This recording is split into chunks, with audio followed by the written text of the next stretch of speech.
Hey friends, so I'm back in Singapore. Slept 2 nights. So far so good. I arrived at like 1 p.m., like noon or 1 p.m., something like that. And I came home, I hung out with my wife, which is great. And I sat around, I can't remember what I did.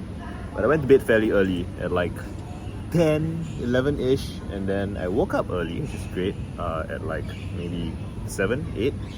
And then I got tired and sleepy fairly early again, went to bed at midnight, or 11 something, midnight. And I woke up again today at like 7:40, which feels great, So now it's like 8:20 a.m. because I was sitting around at home for a while. But I just got myself some breakfast, I got myself some coffee, and I'm excited to get down to some writing. And what else is there to say? I just want to remember, I guess, that it felt strange to be back. And I can't remember precisely if it felt strange the same way the last time I got back from SF.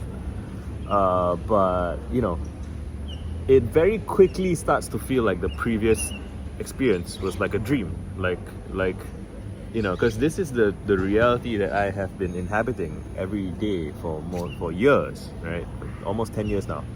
And for 2 weeks, I had this experience where I witnessed different things, and hear people speaking differently, eat different food, the weather is different, it was so nice and brisk and cool that I was wearing, often I was wearing a t-shirt and a hoodie and a jacket, and over here I wear a dress like this because it's humid and sweltering, and it very quickly feels like what happened was almost a dream, almost like it didn't happen.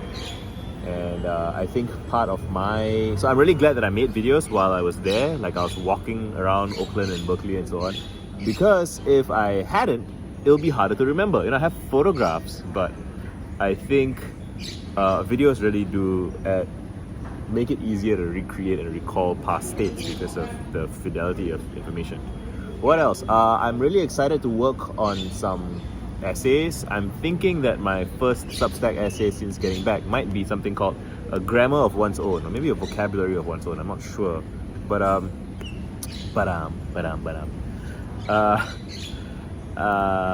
I going with that?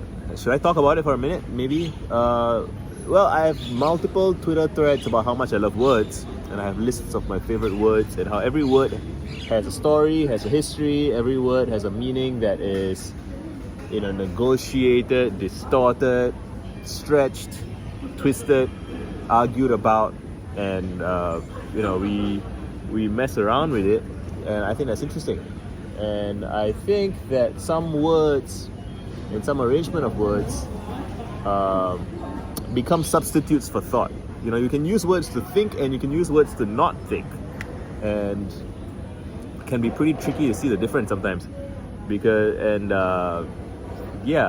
Do I want to keep talking about a video? I can just write it, but I've been procrastinating, I guess.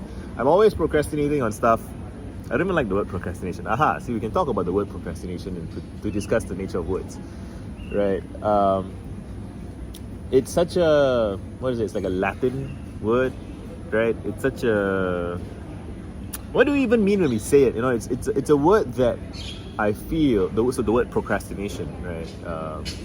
And I remember like a decade ago, I said something like, I want to understand and solve procrastination, or just get really good at dealing with it and help other people with it once I help myself with it. And I'm still helping myself with it. And where I'm at now is I don't even like the phrase, and so that's the thing. Like I don't know if the phrase is useful, because I think good phrases, good language is revealing, and in a useful way. Or sometimes when it's obscuring in a useful way. And I think the word procrastination is obscuring in not a useful way. What do we mean when we say it? What does it mean to be procrastinating? How does it feel? What are the connotations? What are the implications?